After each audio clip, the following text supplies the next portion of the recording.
We're down to the final four of the G1 Climax 34 tournament. And who's going to end up in the finals? Will it be an all Los Ingobernable affair? Will Zack Sabre Jr. to bring it home? Is David Finlay going to be the heel that upsets the apple cart? We're going to look back at last week's action, look ahead to the semifinals and finals. With Jeremy Finestone, I'm Stephen Conway. This is Speaking of Strong Style.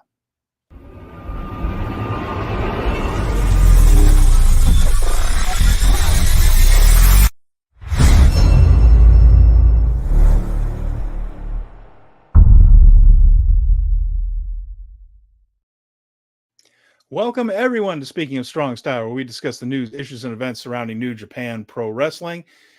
We have had another large batch of shows to watch over this past week, but my goodness, we had some terrific action once again. I'm really happy with the way this G1 has turned out as far as the in-ring product goes. Some big surprises as we get into the semifinals and finals, but I'll tell you what, Jeremy, coming up, 2 shows at Ryogoku Kokujikon this week to determine the G1 Climax winner. After what we have seen so far, I'm very much looking forward to it. I think we have a very interesting combination of athletes left. Are you feeling good about it going into it as I am?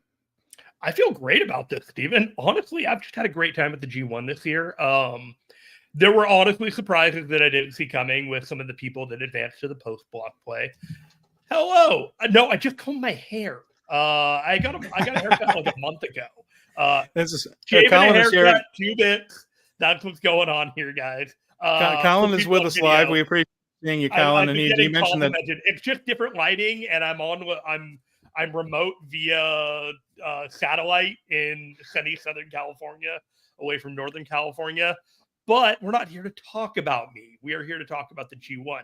And I finished the show today, and I was re-energized, Stephen. I felt like I would run through a brick wall for Yota Tsuji after the time I finished the end of the show today. It's just, and everybody worked so hard to get to a position that Yota Tsuji was somebody that I would run through a brick wall. It took the entire block to get the guy there. And so I'm pleased. I'm having a great time with the whole thing.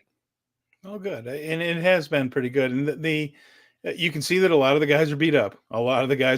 As the tournament went on, the usage of kinesio tape can increase just about every single night of block matches. And we've got some chewed up wrestlers. And unfortunately, we have one could be out for quite a while. We don't really know. But we're still kind of waiting to hear what happened with Yuya Uemura. Well, we know what happened. We don't know how long he's going to be out. Unfortunately, dislocated elbow is the word we're getting on Uemura. So we'll be keeping an eye out for any announcements regarding his prognosis and how long he might be missing from the New Japan lineup. But it's so we got a bunch of banged up guys, but we are down to 4. And this past week, we had 2 B block shows. When we left off last Thursday, there was 1 more show in the A block and 2 shows in the B block. What we're going to do today is not go chronologically. Instead, we're going to talk about the A block, that show on the 12th. Then we're going to back up a little bit and talk about the second to last night of the B block, the final night of the B block, and that'll get us to what we saw today, which was the playoffs first round. So that's kind of how we're going to do things. A little bit different. We're not going to go in order. We're just going to kind of go on drama instead. The order of gives us the best drama. So should we just get right into it, Jeremy? Any other just general thoughts before we start talking about what we saw? No. I think I have this lined up the way that you wanted. I think that you said the A block first. Yeah, we'll lead off with A. Okay. So when last we left you, I wrote this down, a very brief synopsis here. So when we left off, there were one person had already clinched the number 1 seed. Zack Sabre Jr. had 12 points. He was already the 1 seed with tiebreakers. No one could catch him and pass him for first. After that, Evil had 10. Tetsuya Naito, the IWGP World Heavyweight Champion, he had 10. And then we had a mess of people on 8. Shingo Takagi, Jake Lee, Sonata, and Great Okan. So it was all going to come down to the final day for those last 2 spots, with Zach getting the bye and going straight to the block finals, so to speak. Mm-hmm. So when we got to Nagaoka, 3,022 people were waiting for them. That was the most since in that building since the New Japan Cup Finals in March of 2023. That show drew 3,385. That was when Sonata beat David Finlay in the finals of the New Japan Cup, would go on to win the World Heavyweight title. Underneath that, Jeremy, Hiromu Takahashi and Leo Rush for the Junior Heavyweight title. That was the semifinal there. Nagaoka is more of a New Japan Cup town than a G1 town.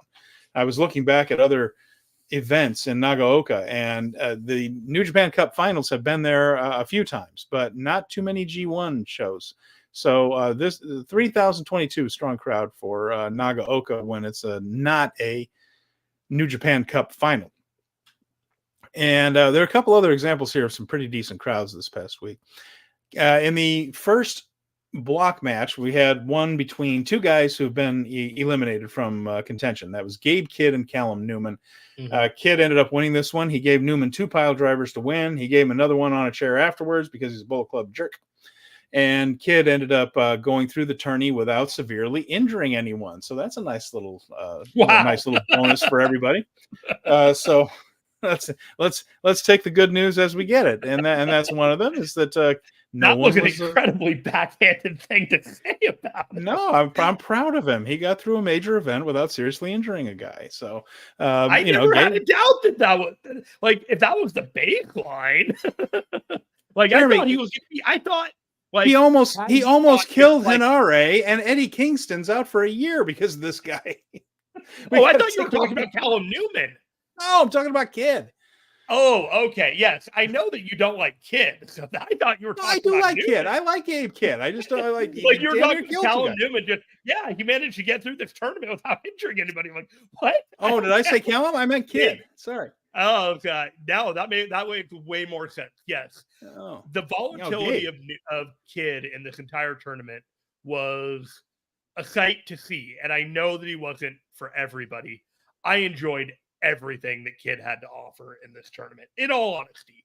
And I feel like they were trying to make sure that he ended dominant, and you knew that Callum Newman had a lot of work ahead of him to be able to compete among the greats in New Japan.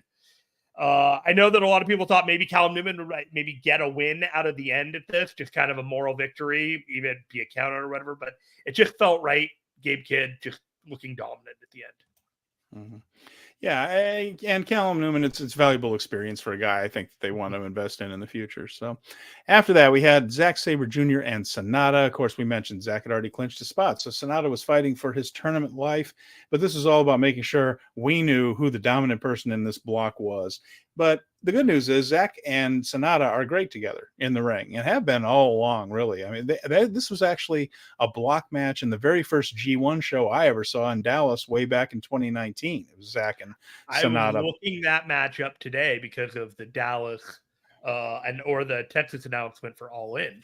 And I was wondering if they could do a G1 kind of match and if there was anyone on that card that they could do a callback for. Because I thought, that was interesting. It's funny that you mentioned that. Lance Archer pinned Will Ospreay in that on that show as part of that G1. That's one you could definitely run back with a different finish. But anyway, Zack got one of his full body submissions off of a moonsault. That looked really good. But Sonata got to the ropes. This was just one of those things with the technical expertise. And these two really work well together on the mat. They know how to do all those pin scrambles and all those fun working from submission to groundwork and all that. But in the end, Sonata teased beating him with the O'Connor roll, but Zack got out of the O'Connor roll, transitioned right into a Zack driver and beat him.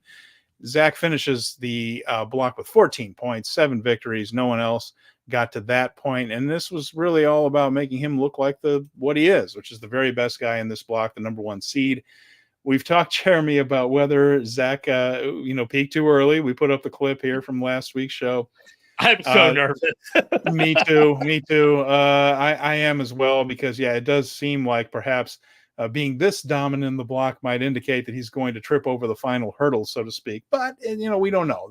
It might just be that what they want to do is say, this is the top foreign guy. Right. This is the top foreign guy. And the way to do that, put him over hard. And it's very possible that that's going to happen. Could also be that Zack's title shot comes at Destruction or King of Pro Wrestling before the Tokyo Dome.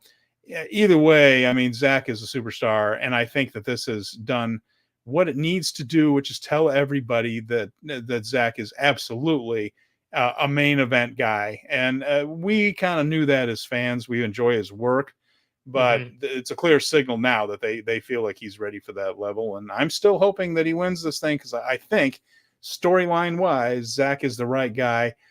If it's not an LiJ guy, because there are interesting stories to talk about there. But Zack anyway looked fantastic all tournament, and he wins the block.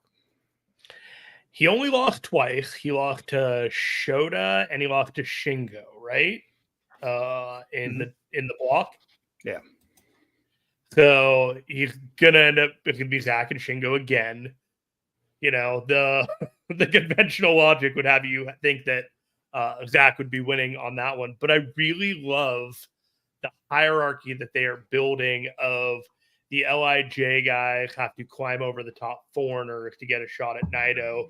Conversely, the top foreigners have to climb over a lieutenant in LiJ to get to Naito. And so there's a thing in there that I just like, the beauty in the flipping of the dichotomy in both brackets. Sonata can be hit or miss, right? And this was a case where you saw that Sonata deeply respected Zack Sabre Jr., both in the ring and out. And like he put on a match that he was like, I'm not going to let this guy make me look bad, but in like a professional respect sort of way. Like, I know what this guy can bring to the table. I'm going to give as good as I get. And there are a lot of times where people like point at a Sonata match and say, hey, I don't know what you see in it. Show me this match and tell me what you see in Sonata. And like, well, here's the match. This is what you can see in Sonata from time to time. This is why they wanted to put the belt on him. They thought that he could deliver performances like this on a consistent basis and connect with the audience. Wasn't the case, obviously, but this is the match that you point at and say, hey, when we're trying to say this is what Sonata is all about, this match is what Sonata is all about. All right. So that was the end of Sonata's run in the G1. He was eliminated from there after taking that loss. We had some more people. Have one person confirmed for the post-block play with 3 matches left. And this one was Shingo Takagi and Jake Lee. Both of them are sitting on 8. Shingo carried a good bit of this one, but Lee, again, has been doing better as he's gone through this tournament. This was one of those finishes that Shingo's been doing lately, the pumping bomber, where he immediately covers the guy and gets a pin. And that's how he beat Jake Lee in this one. Lee lost his cool after and was kind of thrashing around ringside. And Lee even attacked Shingo a little bit after the match, too. Slid back in the ring and attacked Shingo. But that was it for Jake Lee's run. We mentioned that he was out of it on tiebreakers. The tiebreakers didn't work out, so he could just be a spoiler for Shingo. But as it turned out, Shingo was still alive. He needed a little bit of help from Shota Umino in order to get into the playoffs.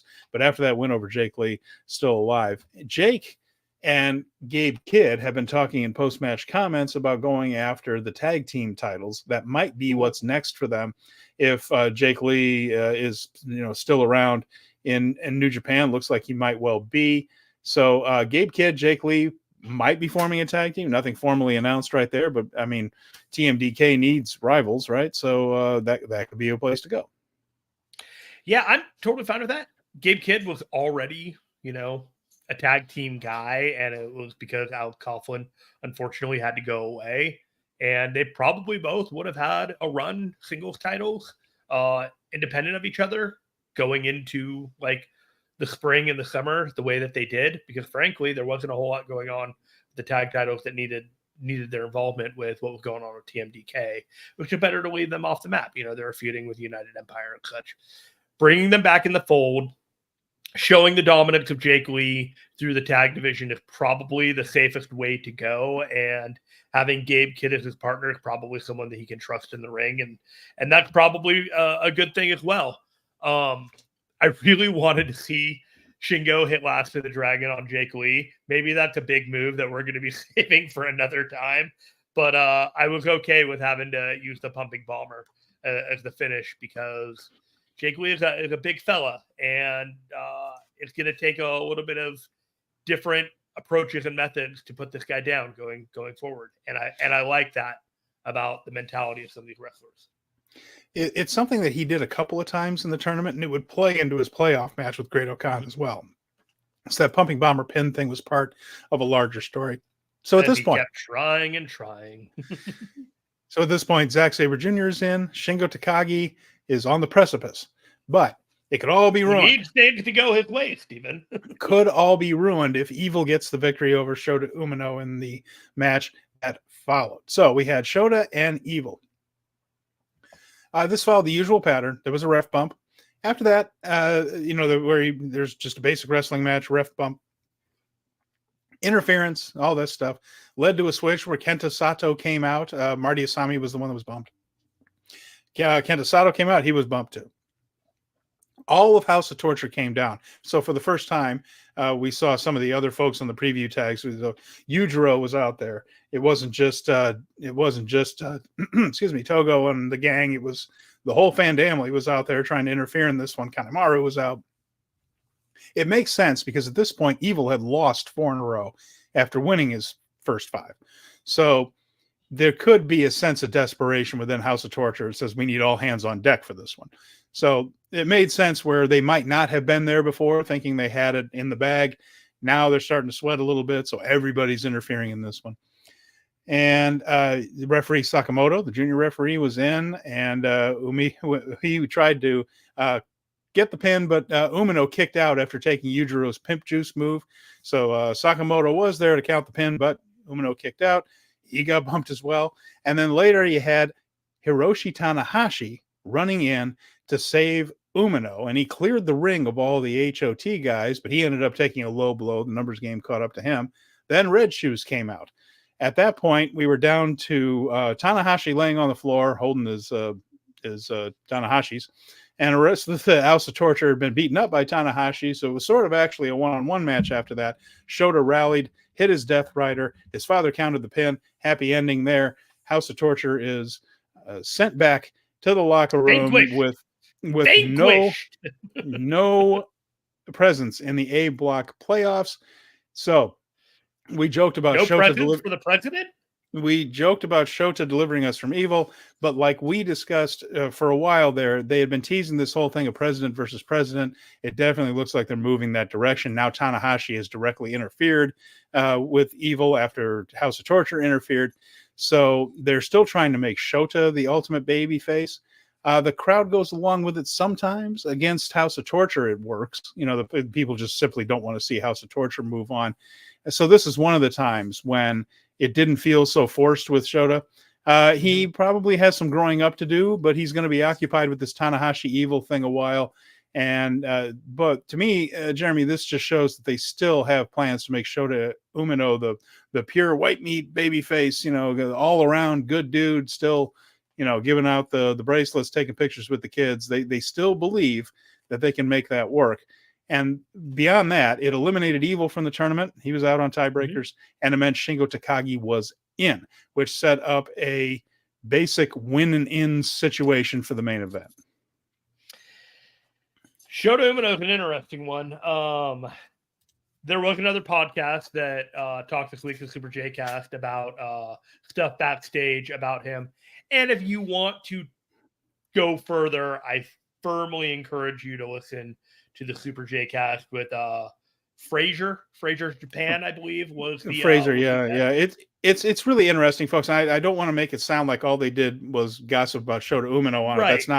That's not why. This is why I'm saying you need to listen to that podcast to dissect that podcast, because there are details in there that some people may be aware of, and we're going to dance around because it's just not what we're trying to do here.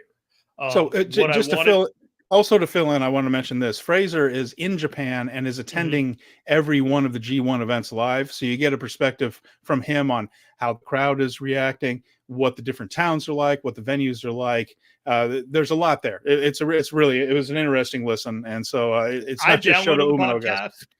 I plan on listening to it, but I kind of have this thing where if there are contemporaneous podcasts about New Japan that are going on, while I haven't quite like unloaded my thoughts, I kind of tend to hold off on them until after I've done whatever I need to do on this show and feel like my thoughts are my own.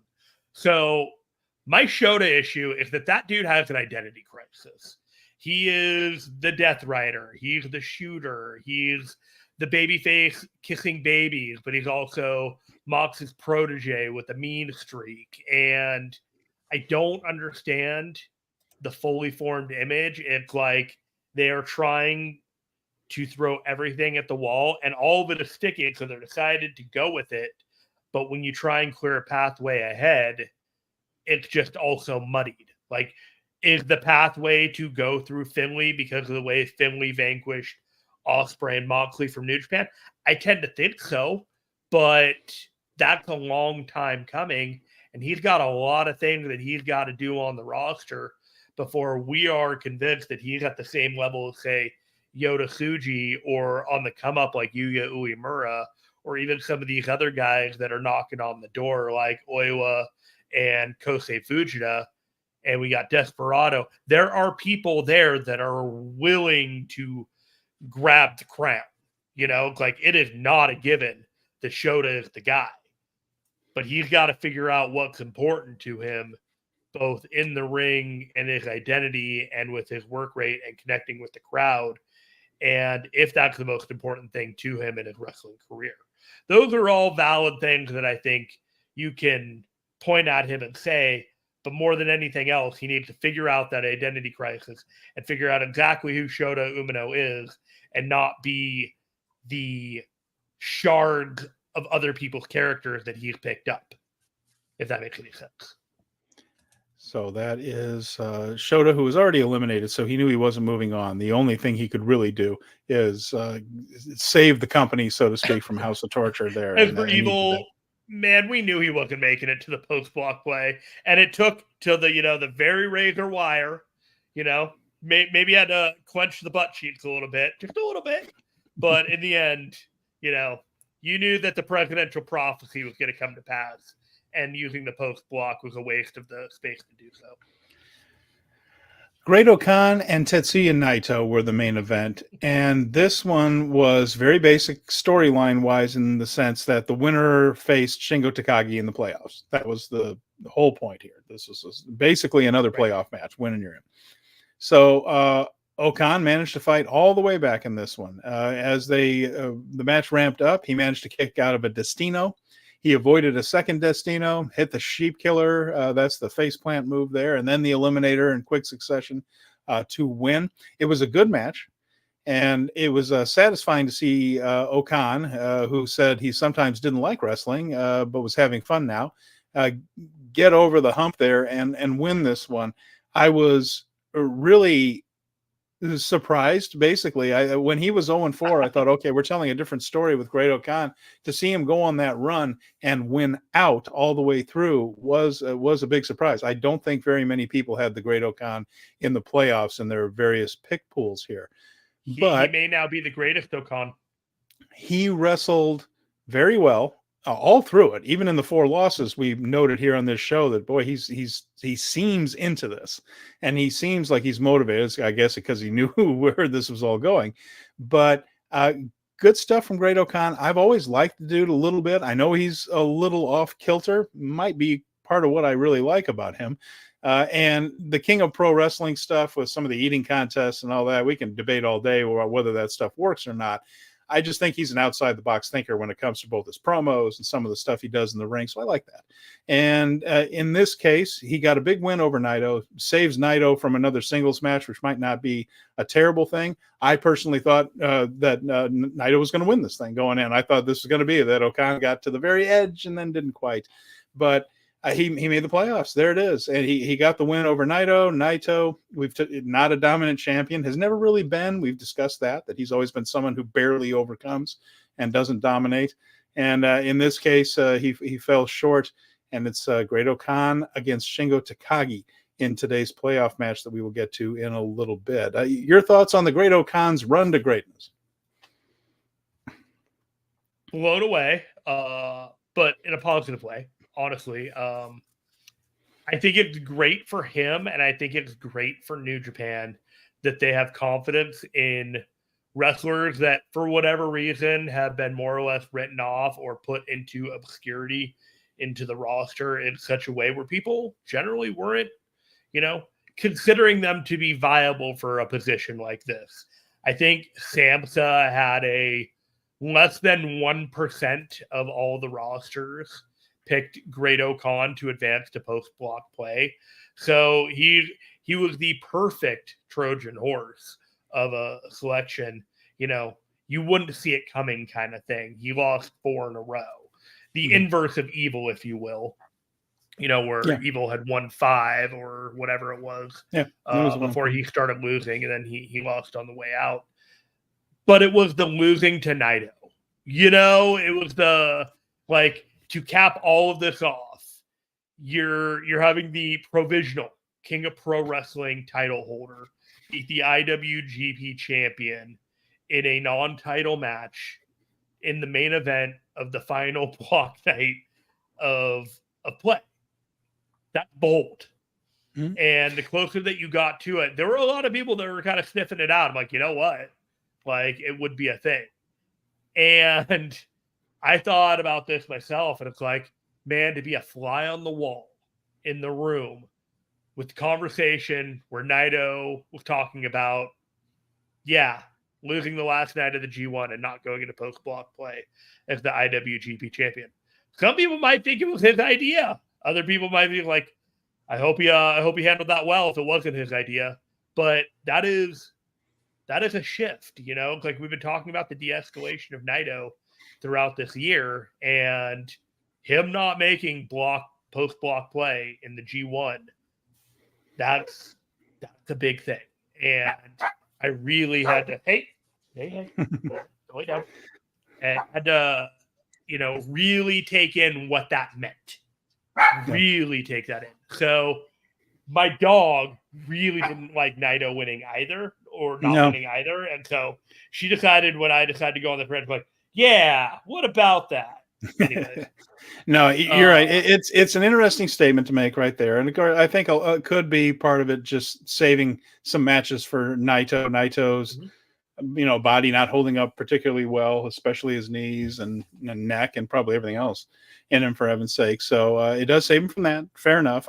It's a bold thing, like you said, to go into 2 nights at a big building, Ryogoku Kikuji-kan. And yes, you can sell a lot of tickets simply on the G1 playoff angle. Right. The Sunday is the finals and semifinals on Saturday, and that sells tickets on its own. It does, but it's a gutsy call to go without your biggest drawing card.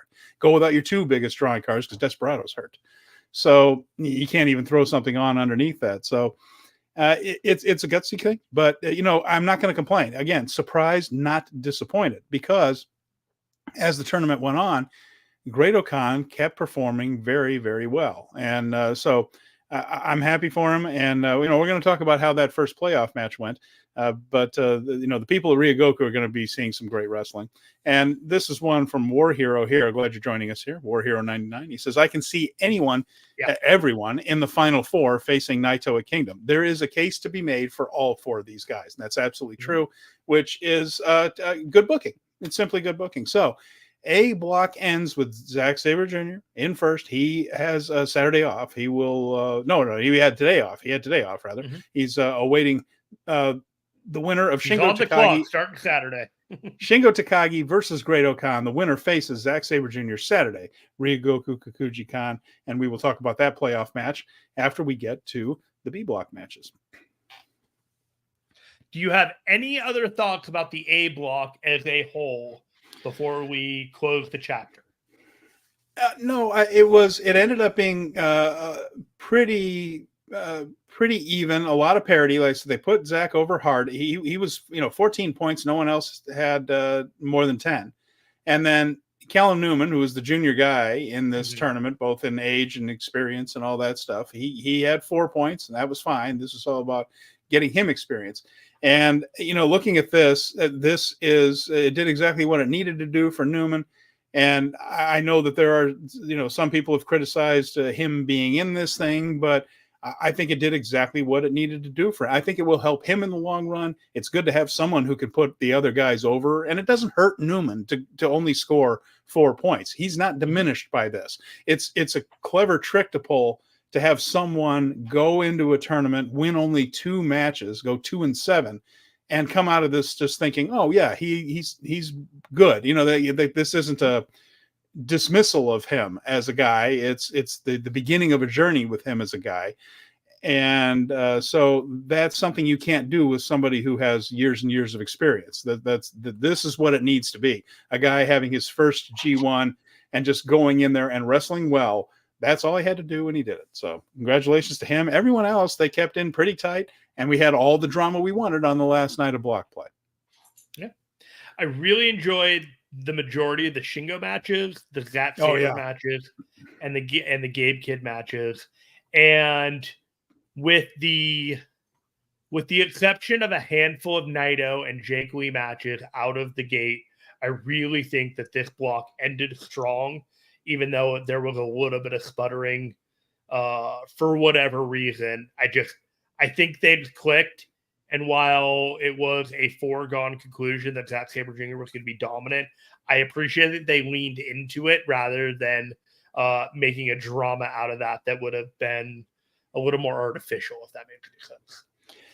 And it's worth noting, it's almost for granted that Shingo Takagi is going to have great matches, but he had most of the best matches in this block. They were his. He is just a fantastic. If he doesn't have a back injury from carrying this company this year, I don't know what his exercise routine is, because my goodness. Yeah. All right. So let's take a look at the B block now. You got it.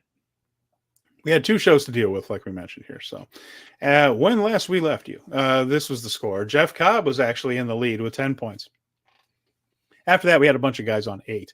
Hiroki Goto, who was the feel-good story of everything. He had been to Korakuen Hall, where he won a main event in front of his 2 kids. He brought him up into the ring. He talked to him in the main event speech afterwards. And the more I thought about it after that, Jeremy, the more I thought, boy, that has to be his peak, doesn't it?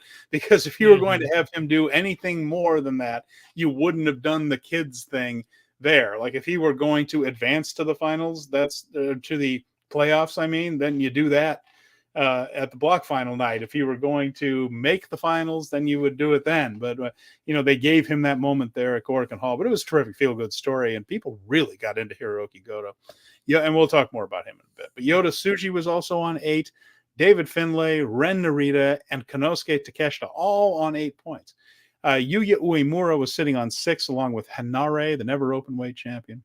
And then bringing up the rear in terms of points was Bolton Oleg and El Phantasmo. So that's where we left things as we went into the show in Sendai. Now, Sendai at Xavier Arena brought in 2,631 people, which, Jeremy, is well above what even other G1s have done in that building before.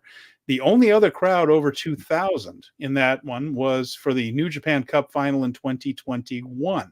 That was headlined by Will Ospreay over Shingo Takagi. So that was a hell of a match for them to go see back then. That's the last time they went over 2,000 people, 2,631. So strong crowd in Sendai. By the way, interesting note, New Japan Cup Final 2021. I'm going to read to you the opening match from that show, just to show you how far we've come in 3 years. The opening match was Suzuki-gun, made up of Taichi, Zack Sabre Jr., and Doki, and they defeated the threesome of Yota Tsuji, Yuya Uemura, and Gabriel Kidd. That was the opener there. So now they're back in Sendai, slightly different places on the card, I would say. So when you think that the passage of time hasn't been that long, 3 years later, and all of these guys, all of them are, man, they shined. They shined this G1.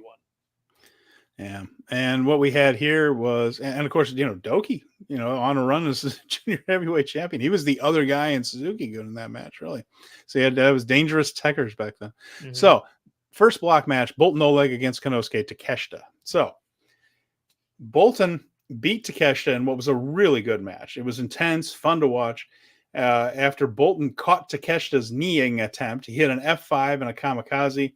that put Takeshita in danger on the final night. Had he won that one, it would have been a much smoother path and less dramatic for Takeshita, and it gave Bolton a big win. And it ended up being Bolton's final match because he was scheduled to face Yuya Uemura on the final night. And as we're about to discuss, Uemura ended up getting hurt. So final image in block play, anyway, for Bolton was a victory over Konnosuke Takeshita. So that's not a bad way to go out, as it turns out. And probably was going to win one more time if I had to guess. Yeah, and he just a strong tournament from the dude, and he's still green as grass. He still has a lot to learn, but he is really rapidly improving. And this was another example of how his offense against a guy of Takeshita's caliber looks realistic enough that while I was surprised he beat Takeshita just because Takeshita seems like he's on a much higher plane than Oleg, but they're trying to even up the scores and do that whole thing. You watched it afterwards and you think, yeah, that did not look silly. They didn't have to force that. Oleg is big enough, strong enough, and is showing enough of an aptitude that win wasn't crazy. I feel like there was this Bolton Oleg Doppler effect or something that was going on over the last week or two, where there was just this narrative out there in social media that, like, I don't know if you saw Bolton Oleg's last match, but like this guy's starting to put it together or whatever. Like, I've seen something out of Bolton Oleg that I've never seen before, and it was just like, no, this has been there a long time. Like, the bits and pieces and here and there, like to have him put it all together in these matches the way that he has, I 100% validate that. But to say that this is like the first time that he's been able to put it together, or that he's showing things that I've never seen before, it's like, you're not watching, because this dude's been grinding and he's been putting these sequences together and he's been learning these things for the last 9 months. Like, the last 9 months have been absolutely just like the 55 matches or whatever that he had was just, he was not phoning it in. No. And so just, it was funny to me, just the way that people were suddenly just like, oh, I can't believe that Bolton Oleg has finally figured it all out. I was like, that's cute. I'm glad we're all on the same page is all I'm going to say. So we had Ren Narita versus Henare after this one, and Narita ended up winning this one, and it eliminated Henare from contention. That was the end of his chances in the tournament. There was the usual ref bump. They went a while after that, though. It wasn't just ref bump, and they went right home. But there was a low blow and a double cross. It was a bit of a lame finish. It was a little clunky. But Henare eliminated there, and that was just set up so he could play spoiler on the final night, really. And similarly to Evil, now we're faced with the idea of House of Torture making the playoffs in this thing, which is where we left off on August 10th, with Narita scoring 2 more points and being on the verge of slipping into the playoff situation. So it's just to make things a little more treacherous there. Oh, our little Chaos Goblin, Ren Narita. All the way to the very end. We had him comped as like the Gabe Kidd troll for the B block, but he really was the mirror inverse of Evil. There was a lot where he was just threatening all the way to the last night, and there was a scenario that you could see Ren potentially being that third block guy, and having him escalate as the House of Torture lieutenant rather than Evil and doing that whole drama. There was something to that. And, when he won this match, a lot of people were like, uh-oh, he's not out of it yet. Uh-oh. Yep. Yeah. It came down the last night, of course. After that, we had El Phantasmo and Hiroki Goto. Now, Phantasmo ended up winning this one. Goto, of course, got his big G1 victory back at Korakuen. So this was a win for Phantasmo, and that was to give Phantasmo a little bit of momentum going into that big clash with David Finlay. You could even see he was starting to get a little bit of his smile back, a little bit more of his fire. There was less of the moping, sad ELP before this match, and during this match, he had a little pep in his step. He was starting to get his groove back. And in the end, it was a pin scramble. It led to him getting a crucifix for the win. And it was all in service of that Finlay match, really. This was just to make you think, oh, okay, so now it's Phantasmo who's got all the momentum going into this one with that upset special on the horizon. So a good match. And again, we talked about how Goto has really galvanized the New Japan crowd. There's a real feeling of goodwill toward this dude. And what this, we're going to get into it a little bit more when we talk about his final match, but this was another good one. A guy that had consistently really good matches during this tournament. Hiroki Goto, even at the age of 45, can go with the best of them. I think the best way to put it is that Hiroki Goto legitimized this G1 tournament because he was the link to the past, if you will. We were talking about the rage against the dying of the light, the reminder that there were people here in the past. There was no Yoshihashi in this. There was no Suzuki. There's no Ishii. There was no Taichi. There was no Tanahashi. He was the last of this generation that wasn't the champion who had that right to be in there. He was fighting for it. And the reminder that, like, age doesn't stop chasing is a very interesting theme that they have going on in this tournament. And Hiroki Goto just would not quit, and El Phantasmo just would not quit. And one of them eventually just ran out of gas, and that was the story of this match. And your heart broke for Hiroki Goto because when you start doing the math, you realize this dude really doesn't have a chance to make it into the post-block play going into that final night. But you were already at a point where it's just like, you wanted to will it to happen. Like, your belief in Hiroki Goto from, oh, right on, Hiroki Goto's doing great in this tournament, you know, to the, like, I will run through a wall for Hiroki Goto right now, and I don't care what injuries I get.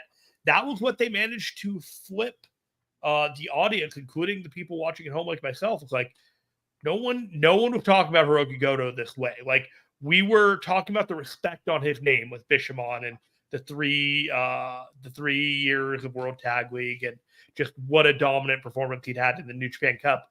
But even still, you felt like it was going to be used to put other people over, and it was, but it was still done so respectfully because he put himself over at the same time. Like, he put himself so over in this tournament, and even in losing to El Phantasmo, like, you care so much more about Hiroki Goto after the El Phantasmo match than even that you realize that you did going into it. Certainly the sentimental favorite of the whole tournament. So next one, we had David Finlay and Jeff Cobb. It was a good match, but Finlay took most of this.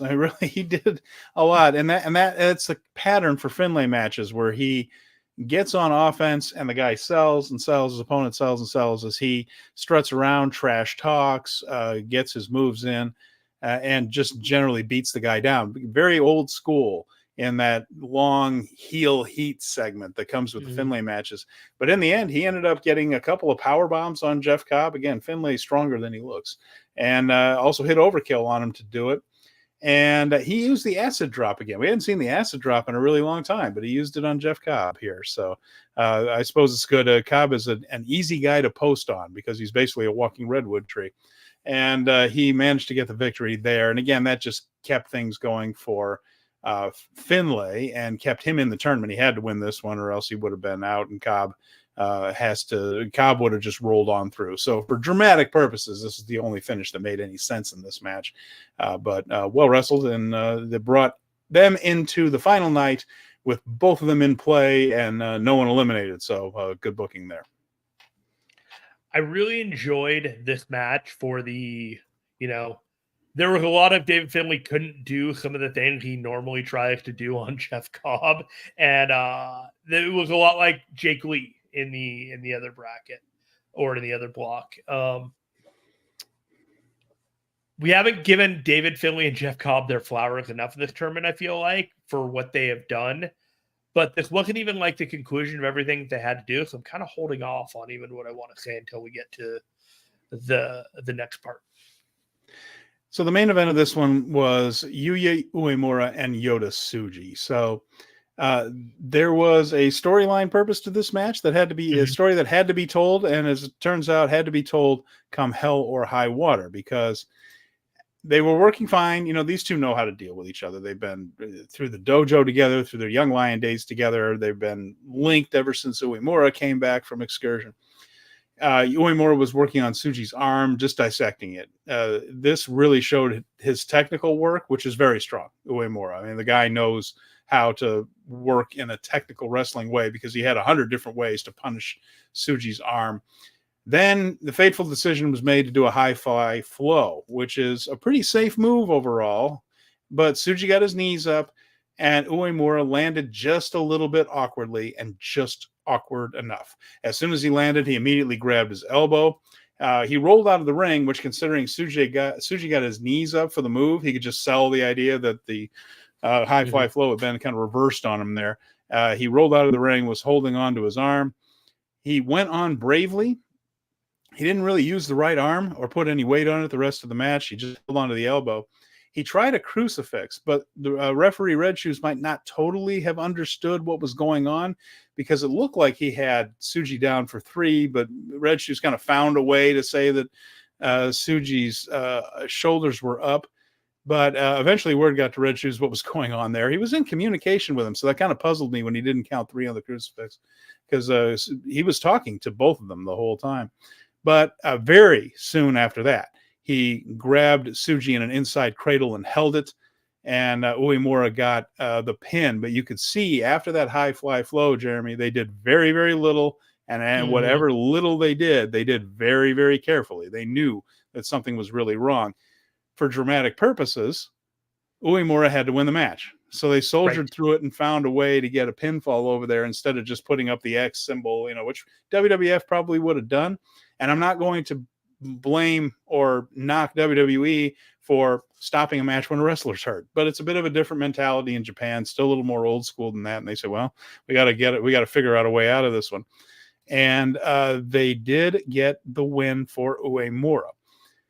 He knew exactly that he was done for the tournament. Yeah. It was all over his face. It was in his eyes. He's like, I need to figure out how we get out of this with me with the win. Like, he knew what the assignment was, and you could see the mental calculus from the point that he knew that his elbow was not okay, which was about a minute after it happened.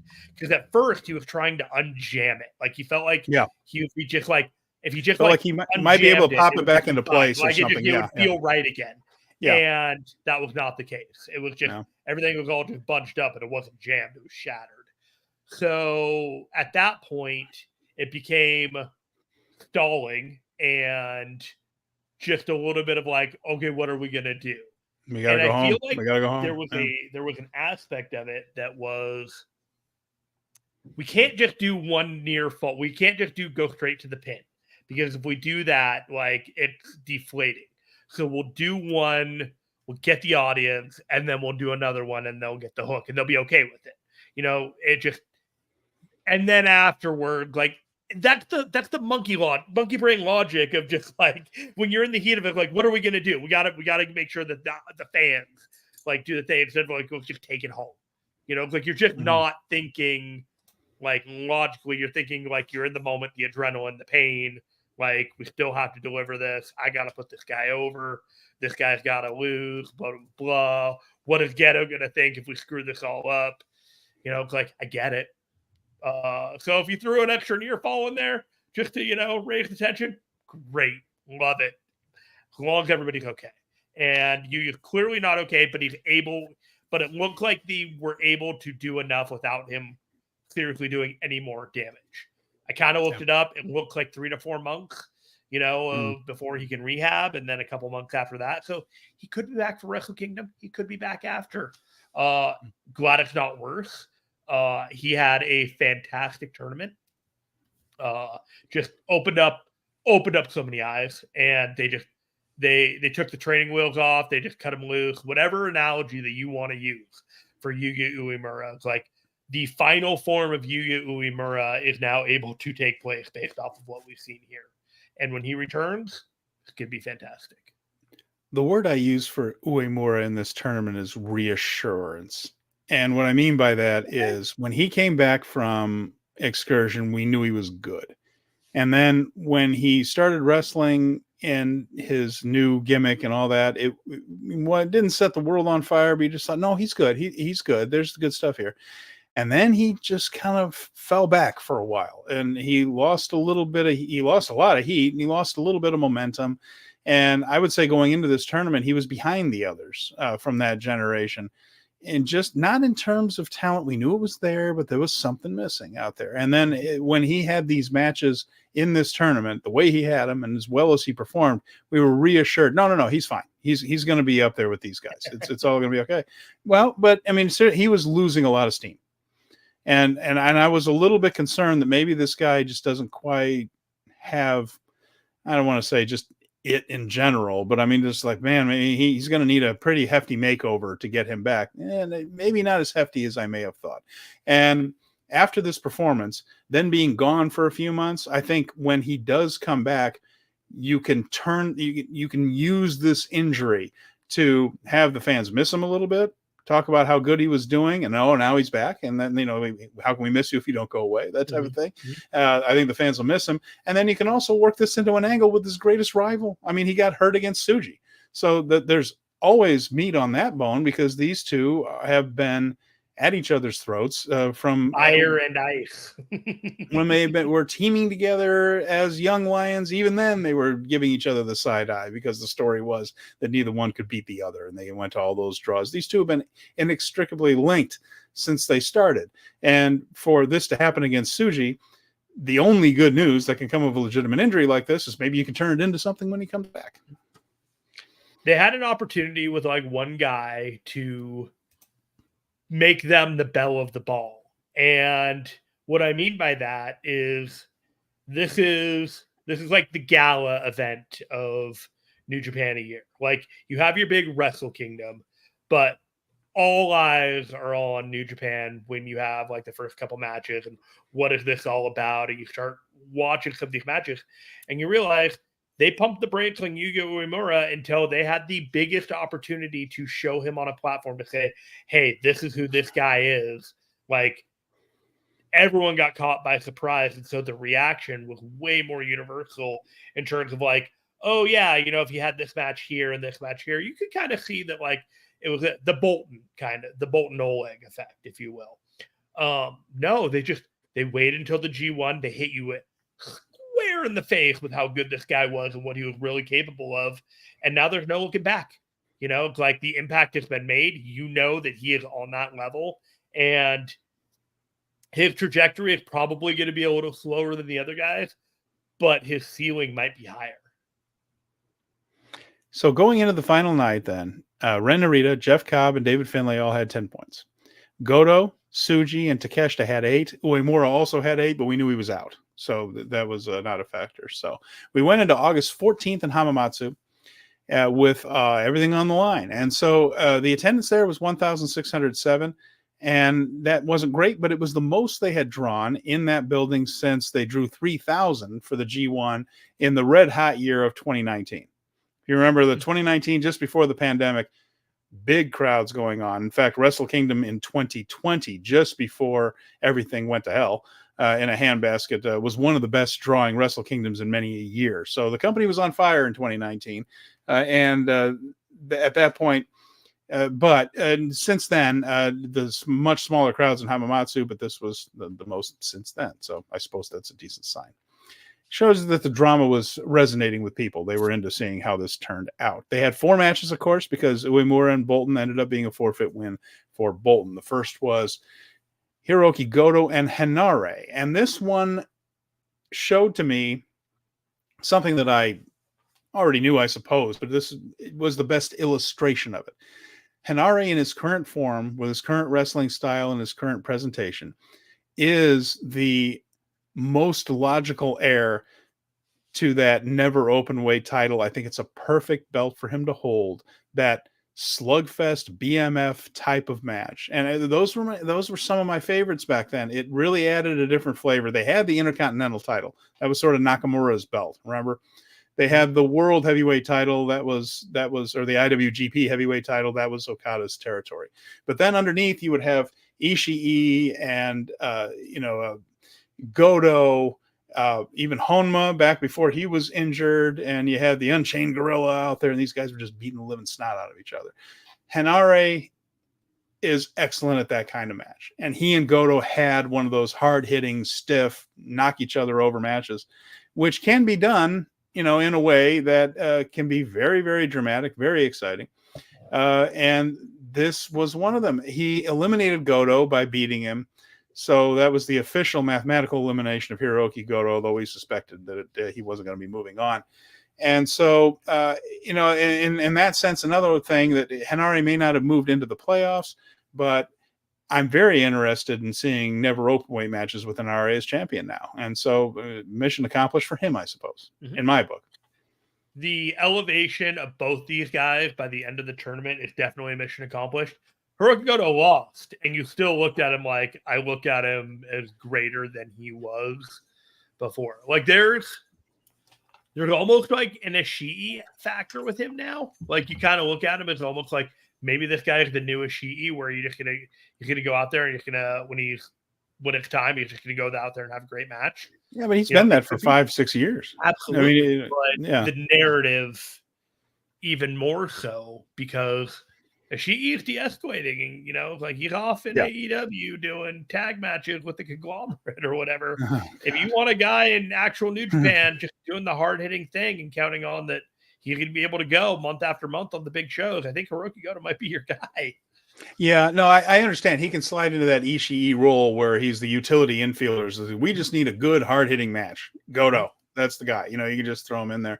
And but he's won the G1 before. He was a world title challenger against Okada, not too long before joining Chaos. So he has been in that position. He's always been very, very good at the wrestling aspect of it.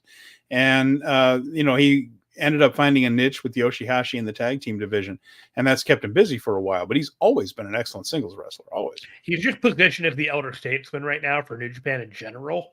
Like he's the last stand of the old guard. Yeah. Yeah, it's just there is a positioning with him right now that you have Taichi and just 5 guys, you have Tanahashi, you do have Ishii, but there's something about Goto in the Chaos Hontai like ecosphere that just hits differently.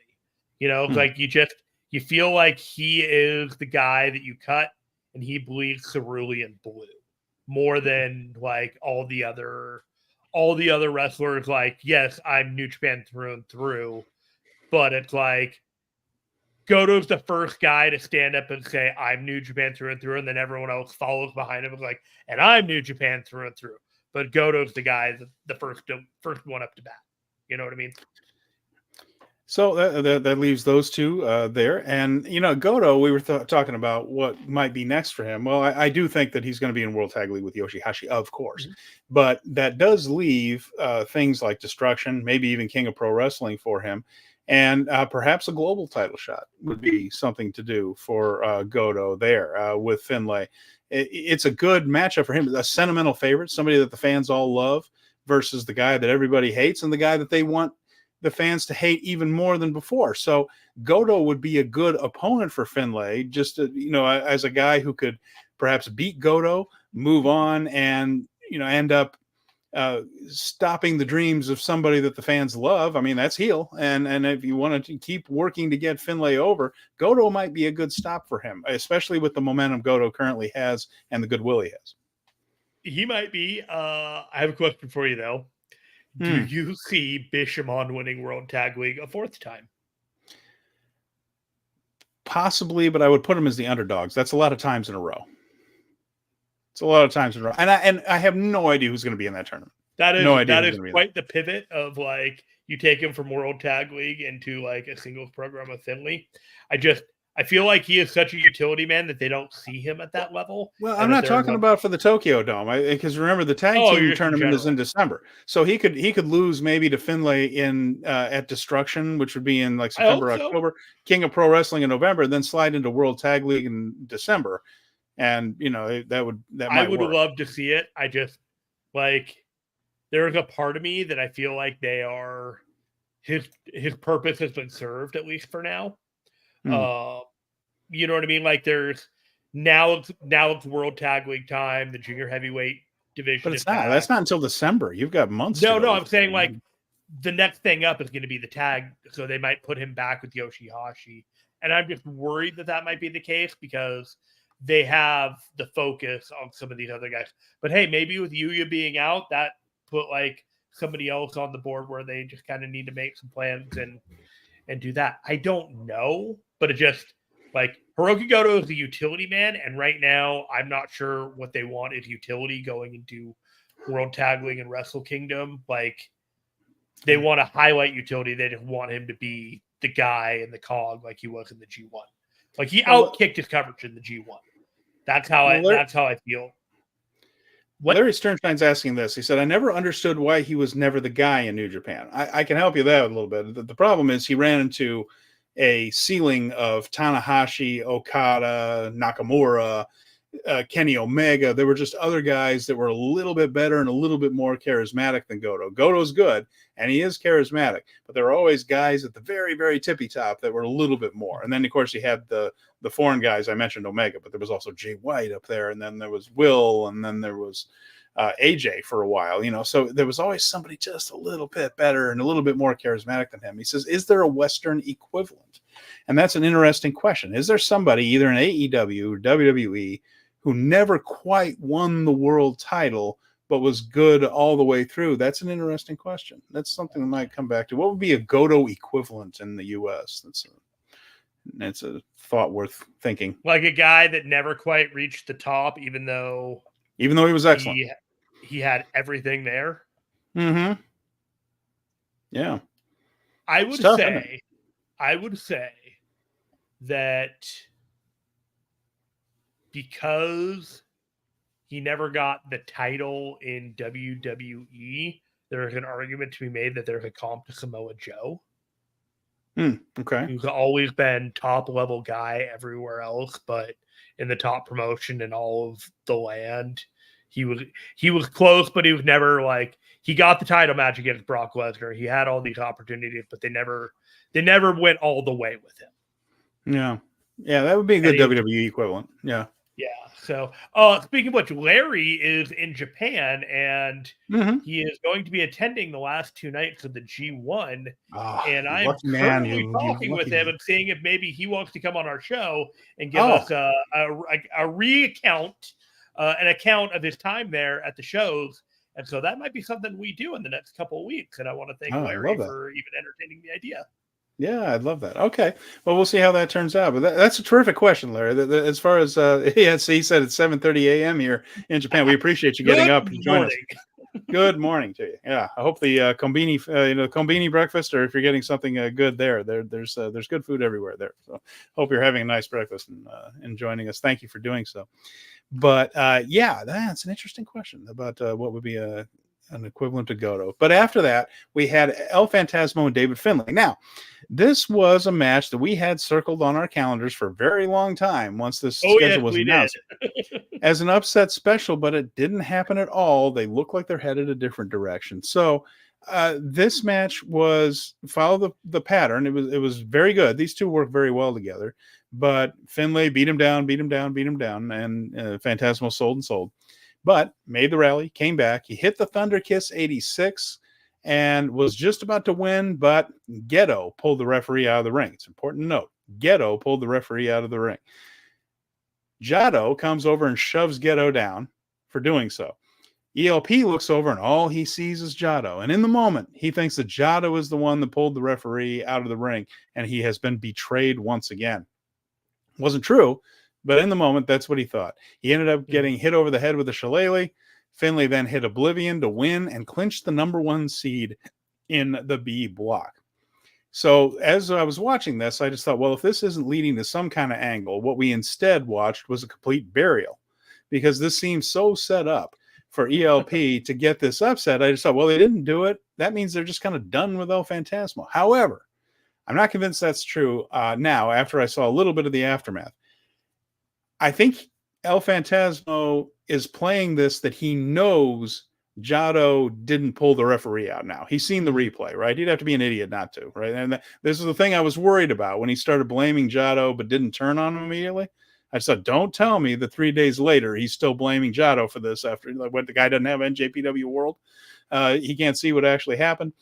But if he's starting to think, if he's starting to say, it had been in my head, Jado, that you were holding me back. And in that moment, I know you didn't pull the referee out, but the reason I thought you might have is because I've been suspecting that you've been holding me back. There seems to be some kind of trouble brewing around Jado. There doesn't seem to be much point to him staying with Jado. Nothing against Jado, but it doesn't seem to be doing anything for ELP's career. With this loss, it feels like there's a big change coming for him, maybe a heel turn or maybe some kind of breakaway. Be interesting if he interfered in the Finlay match on behalf of Finlay, just say, he wants to come home to Bullet Club now, and to see if that works out or not. That's a possibility. Might just be that he tells Jado, I'm going my own route, and he ends up with somebody else. We've suspected that there's some faction shakeups coming, for instance. So what was your thought on this, Jeremy? We had this circled as the upset special. It didn't happen. Where do you see El Phantasmo going?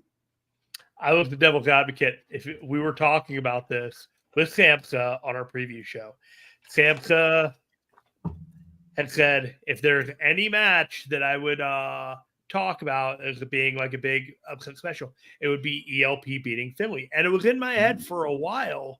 We did too. And the thing that I kept going back to is that there was a lot more left to mine if ELP didn't win. If it was the end of a story that just started in June at Dominion, that everything was falling apart.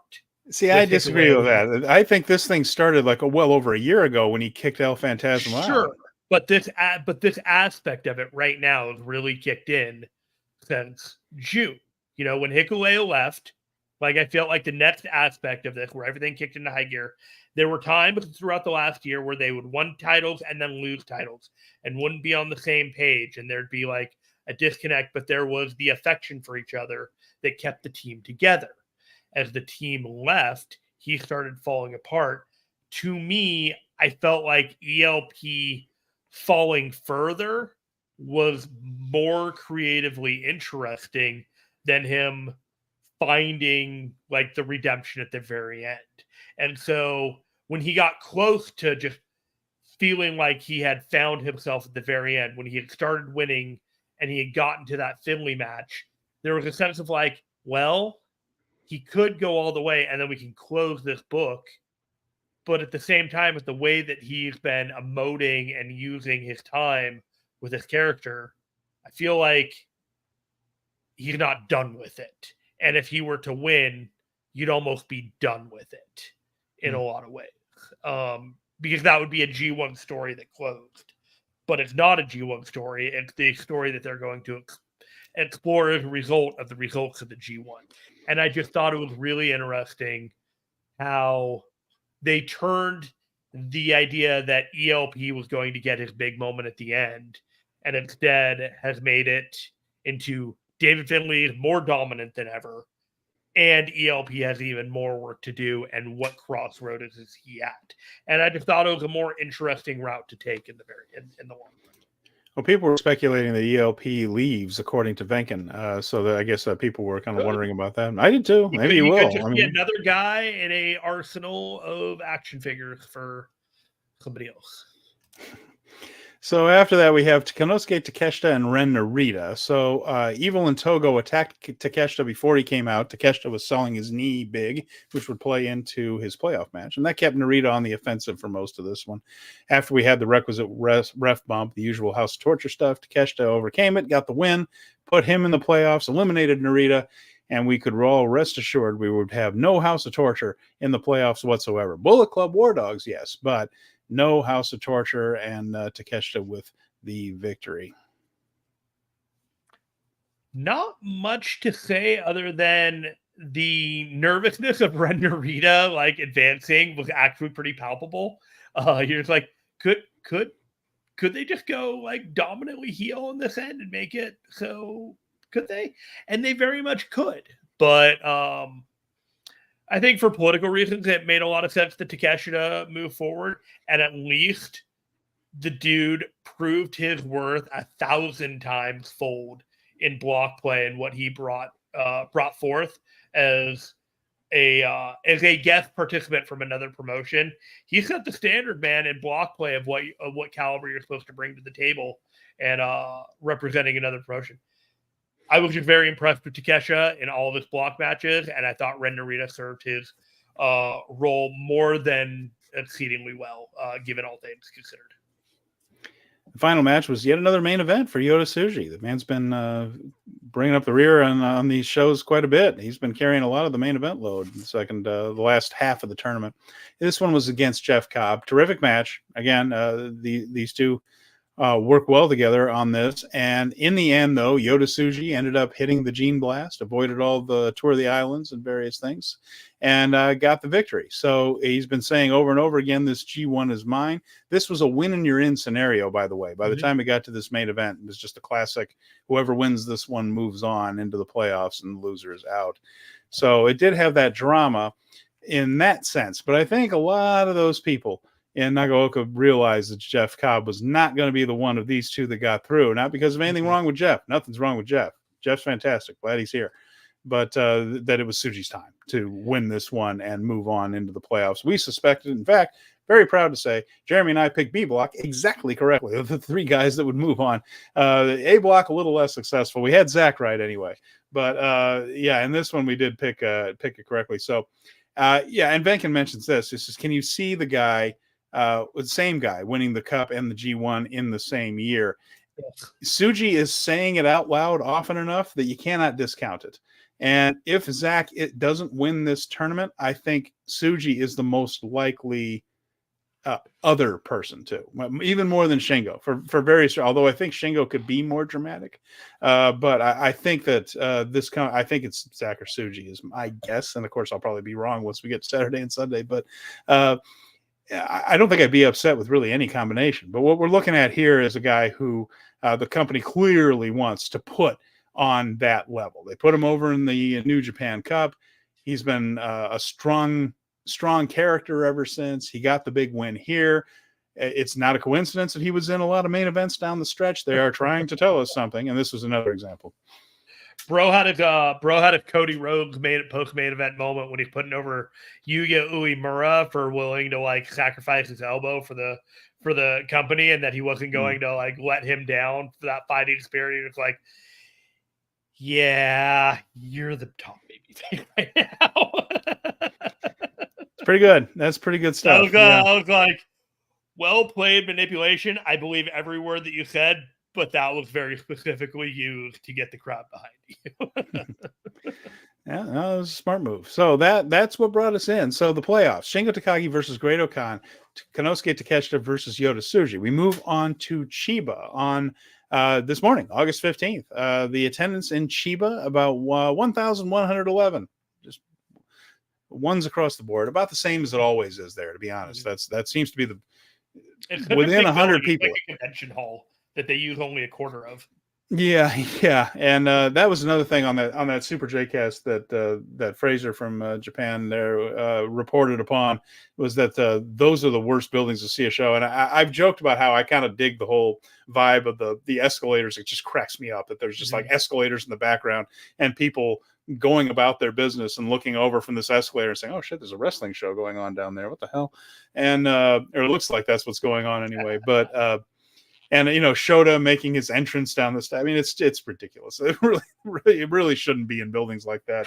Apparently, the sound just vanishes. Like it's dead to the people in the building because any noise they make just drifts out into this airplane hangar of a building they're in, and it really doesn't have much of an atmosphere. But hey, they use those buildings and gymnasiums in a lot of towns. And it's economical. Yeah. But what we have here is are you going to go through the entire card? No, I had it up there in case you wanted to. The only thing I had to mention about this one is that Chris Charlton cracked me up pretty good when he and Walker were back together and opened the show. They're a breath of fresh air whenever they are together. As much as I enjoy Walker with like the guest wrestlers, there's something about the chemistry between Chris and Walker that I really enjoy. And Chris just started doing a Just Five Guys little like song at the very end, and I couldn't just help but chuckle when he was just going along with it, because it's just his passion for the product really shines through.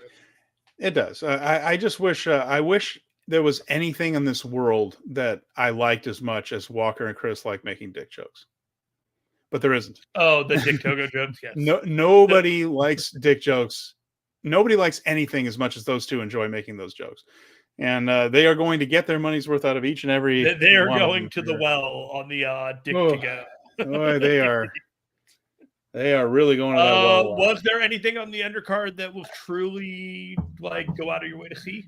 Yeah, the only thing was that I wanted to mention too, talking about the angles, right? ELP and Jado wrestled with Shota Umino, and we were back to Sad Boy ELP. He was very mopey in this one, and in the end, he and Jado ended up crashing into each other and ended up costing him the match. Evil managed to grab Jado after that and hit everything as Evil to pin him, and just sowing the seeds of discontent between those guys. Jado they also and did the entrance with Shota and Jado coming out through the double doors and then having to go back and get ELP because they forgot him, and ELP's like, what the hell, man? He was just kind of, he was just kind of moping his way there. Yes. He was just, he wasn't engaging with the fans, they were kissing babies and doing their whole thing, and ELP is just kind of halfway doing through the motions. Deep price. Yeah. So that was about the only thing on the undercard. Was there anything else from the undercard you wanted to bring up before we get to the playoffs?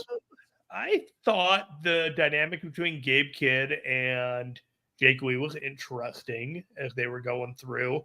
Hinare and Naito had a fun little go forth with each other. And then this Jackson Hartley guy, is that his name? Hartley Jackson. Hartley Jackson. He's been around a while, apparently, 20 years, but I've never seen or heard of him before. He was fine. And he teamed with Zack Sabre Jr., and he teamed with Zack against David Finlay and Ghetto. And now that the match is over, we can say we've seen Hartley Jackson wrestle. There you go. He wore like a Bane-style mask, and when he came out, he ran through lines of the audience. That was fun. Stopped, and then ran through another line of the audience chairs, and then stopped. And I'm sure in like a building with like high-rise riser seats and all that, it's fine, but it looked weird, and I wasn't sure what the impact that he was. And for a first impression, I hope he has an opportunity to make a better second impression with that entrance, because by the time we got to the ring, it was almost like, yes, hi, you're there, but it was very clearly the Zack Sabre Jr. and David Finlay show. Yeah.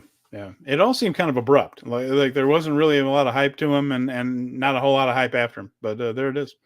Yeah, it was a showcase for Zack. So anyway, we got to the playoffs, and in the A block playoff, Shingo Takagi and Great Okan wrestled, and this was the semi-main. They once again put Tsuji and Takeshita last. Shingo and Okan. Great Okan works Shingo's arm to prevent the pumping bomber, which makes all kinds of sense, especially since he won several matches in the tournament just with the pumping bomber and the quick pin. So Okan told the story that he was working to take that weapon away from him.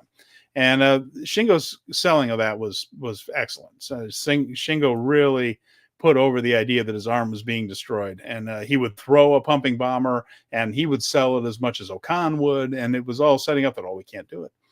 And this time he did manage to hit it, but Okan kicked out of it. So all that work paid off. I love it when they actually pay off stuff like that. Mm-hmm. One thing that drives me crazy sometimes in the North American companies is when somebody will sell a knee, and then at the end of the match, they're doing everything on that knee. And like they'll do something where they're absolutely basing on that knee and do the big move, and then take like 3 steps and then remember they're selling it and then start selling it again. Just like pay it off. Well, this one actually did. He kicked out of the finisher because he had weakened it. There you go. Storytelling. Go figure. So anyway, that's just my little rant about that. And he hit the last of the dragon to win. Shingo did. terrific match. Again, Okan really stepping up there. Of course, it's easy to step up when you're in against one of the very best in the world, and Shingo is. The counter, like Khan almost had Shingo into one of his finishing moves that he's been using, and Shingo turned it into the most devastating DDT that I've seen in quite a while. And then it led to the eventual finish. But something about the way that they countered it just looked like it hurt, and it didn't look like it was rehearsed. Like it was just one of those, like, what you would do in a real, like, I got to get out of this move. And something about it just made the entire match just kind of elevate itself a little bit, because these guys were really working hard. Yeah, a lot of good details in this match, and a lot of enjoyable ones. Colin mentions, by the way, he's helping us out here. Appreciate it, Colin. He says Hartley Jackson usually wrestles for Ganbare Pro when he's in Japan.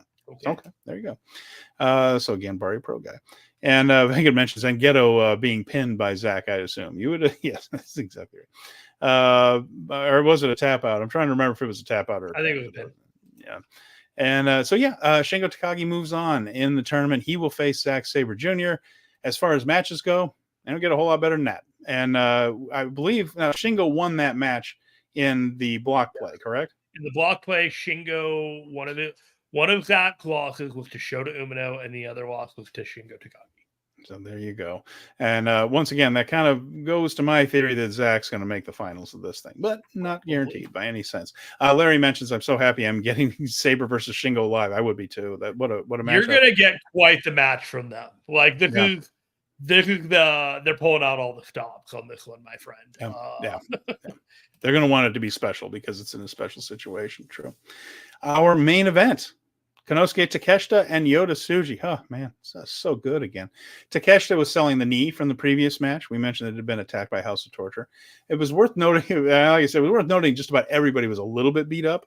But Takeshita's taking a pounding in this tournament. He really gave 110%.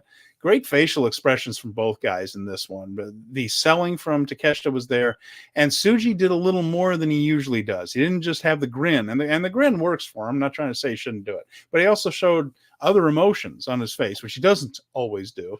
There was some shock when Takeshita kicked out of a big move. There was some intensity. Yes. One of my favorite moves in this one, Tsuji went for a gene blast, and he crashed into the knee of Takeshita and looked fantastic. Just a wonderful sell job from both of them. Takeshita ended up hitting a huge German and just dropping right on the back of his neck. It was a little bit spooky. He gets up, fires up, screams to the crowd, now I'm going to finish him off, and he turns around right into a gene blast. Just gets smeared. And so that was Tsuji managing to power out from that big German and hit his big move, and he got the victory. Takeshita had already kicked out of a gene blast earlier, so it was dramatic. He did. And he did. This was great. And I mentioned this again, Jeremy. I'm going to say it again on the air. This New Japan Pro Wrestling is Takeshita's spiritual home. This is where he should be. Let's take up a collection, whatever he's getting paid over there. GoFundMe, whatever we got to do. He could be the very top guy in New Japan, not just one of the top guys. This could be the top guy in the entire company. I know he's got to go back and stand next to Don Callis every 3 weeks or so on AEW TV. And I will never begrudge anyone who takes a lot of money for a business that takes this much of your body and sometimes brain. I will never criticize anyone for taking the money. If there is any way on earth we can get Takeshita back in New Japan full time, let's do it. Seriously, if you're going to spend any money, go get this guy back. I knew it before the tournament. I'm more convinced of it afterwards. This guy might be the best guy in all of Japanese wrestling right now. When he is in the right spot with the right guy on a big event, who do you want to see more than this dude? He's fantastic. Let's do this. Go on. So there's like two minds that I'm of this, and I think about the post-match promo that Yota Tsuji did, and he directed it to Takeshita, where he says, "I will be the IWGP champion soon, and one day you will be a champion yourself." He didn't say what championship or anything like that. Right. And you could see Takeshita, and it was like the emotion was real. That dude was about to cry. Because like he knew that like this felt like the place that he needed to be, and I think we all kind of feel that way. But at the same time, if he goes back and he goes to New Japan, we're not going to get him having 9 matches with 9 different guys. No, we're over not. The course of 3 weeks, where all of a sudden we're just going to be gratified. We got the greatest opportunity for him to just go up against a shit ton of talented New Japan wrestlers and reinforce to everybody just how good that this guy is. Mm-hmm. But if he were to come to New Japan, it would be a completely different situation. It wouldn't just be what we got in the G1. So I am thankful for what we got. You know what I mean? Right. I am thankful for everything that we got out of this G1 visit from Konnosuke Takeshita. He set the standard. Everything from this point on is a benchmark. He set, like, when we say like what we expect a guest joining New Japan is going to be, it's what Takeshita brought to this show and to the G1 in general. As for Yota Tsuji, man, I love his spear, man. That Gene Blast, watching Jeff Cobb take it and go like his boots are taken out, like his feet just went out of his boots, and then the 2 that Takeshita took.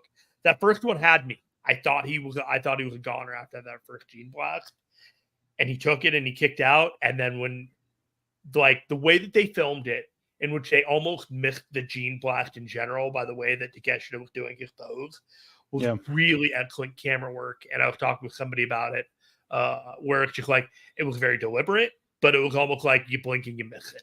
And they are positioning Yota Tsuji to be a star. And there is a very, very real possibility that this guy wins the entire G1. Yeah, it really is. And, you know, you could make it all. We talked about how before the tournament, I thought Zach was being set up to win the thing, and I'm not backing away from that.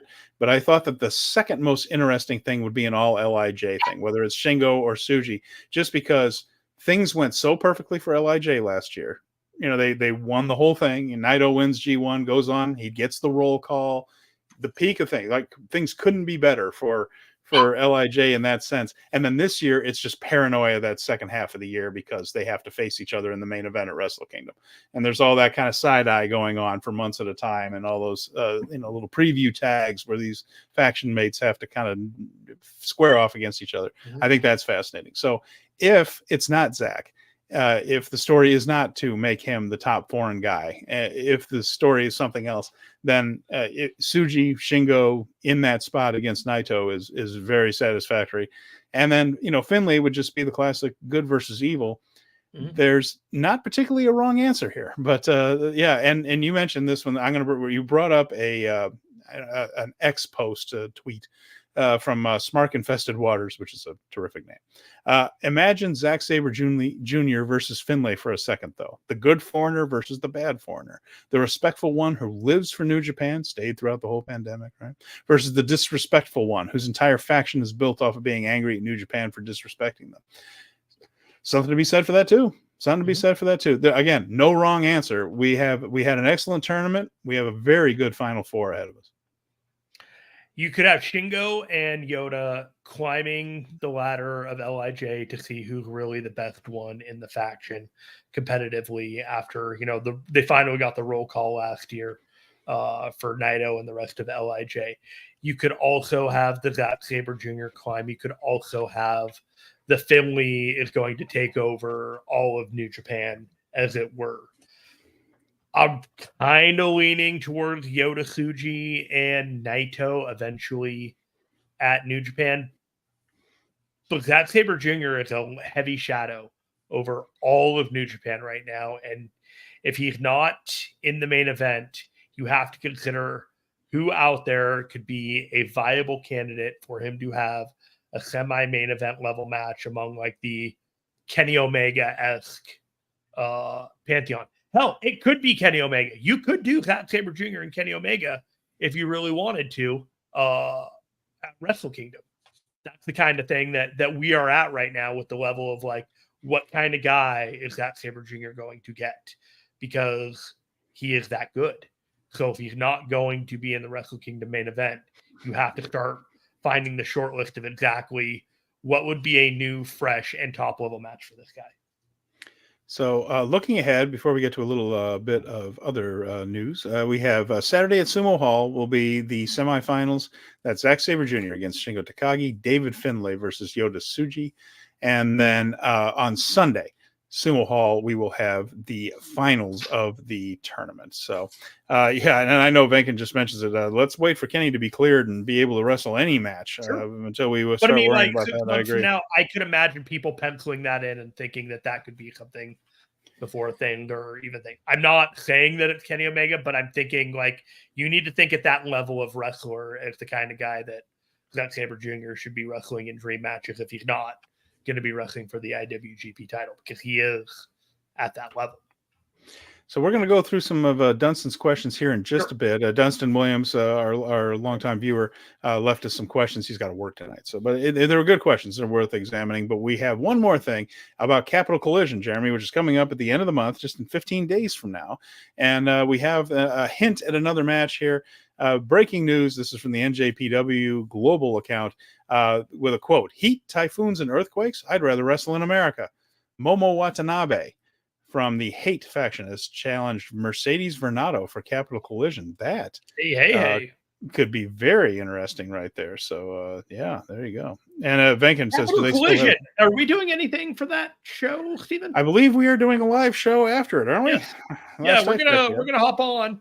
We get Strong Style that Friday night. Before all the other pay-per-views that weekend, but after Capital Collision. And we will talk about the New Japan show. We'll talk about Mercedes Vernado. We'll talk about TMDK and Ishii and Tanahashi and all the other matches that have been announced. But yes, in addition to our regular Thursday show, we're going live on the Capital Collision. And Colin's asking, have I been watching the 5-star? I have, but I'm way behind. So I am not current on it, just because there's been so many G1 shows and stuff going on in my life. Good stuff, by the way. Good stuff. Not don't worry about me, but just some time consuming stuff. So I haven't been able to stay current. Got to get your house in order. I understand. Yes, exactly. But what I've seen, it's been interesting. Jeremy, I got to tell you about one thing. I know we're running out of time here, but sure, we're a little loose with it. Saki Kashima. Right. So her whole character in Stardom is that she's kind of a bit of a fraidy cat, a little bit of a coward, doesn't like to engage, tends to hide, but then has an almost unbeatable pinning roll-up combination that gets her through things. Right. So she actually showed up for her very first block match in the 5-star Grand Prix holding a sponsor sign. There's a little foam sign with the sponsorship on it, and tried to hold it up, but she was not attacked, but Rana Yagani began the match anyway. Wasn't interested in waiting. And she wrestled the first 2 minutes while holding her sponsor sign and managing to get it toward the camera every instance she possibly could while still wrestling the match. So through roll-ups and Irish whips and everything else, Saki, she is definitely one for the sponsors there. I haven't seen that kind of work since Toru Yano threw himself on the Yoshinoya turnbuckle pad to protect it from House of Torture. I enjoyed that. I thought that was funny. But there's been some pretty good wrestling. Most of the matches from 5-star I've watched, though, have been very quick because they've been on absolutely loaded shows where they have to get through like a dozen matches. So they've been on the short side. So let's take a look at Dunstan's questions real quick. We're going to lightning round a bunch of these. Let's do it. Yeah, let's do this. So we're down to the final four now. Who do you think has the highest chances of winning the G1? To me, it's Zack and Tsuji are my two favorite, most likely at this point. Yota, Zack, Shingo, Finlay. Most interesting story for Naito at Wrestle Kingdom 19. Probably the most interesting story would be Shingo or Tsuji. You know, the whole interfaction thing. It depends on the story they want to tell. Again, if they want to crown a new foreign king, then it's Zack. Is Naito's time up? Yeah, well, it isn't on top, probably. Probably getting. I think that's what it's like. Is it time up? And that's the story.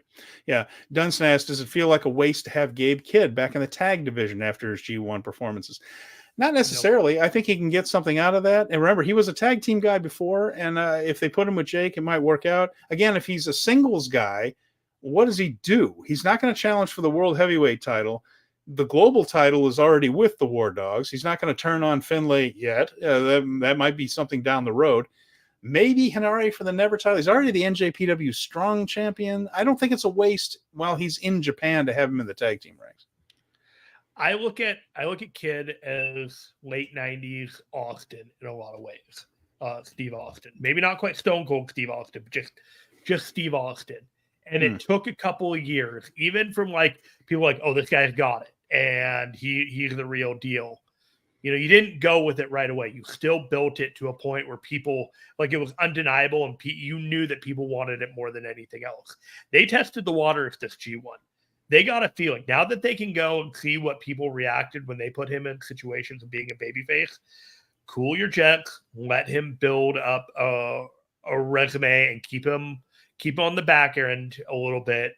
And then when it's time, he is going to have his moment. But there are a lot of people that need to feast in New Japan right now, and he does not need to feast. Fair enough.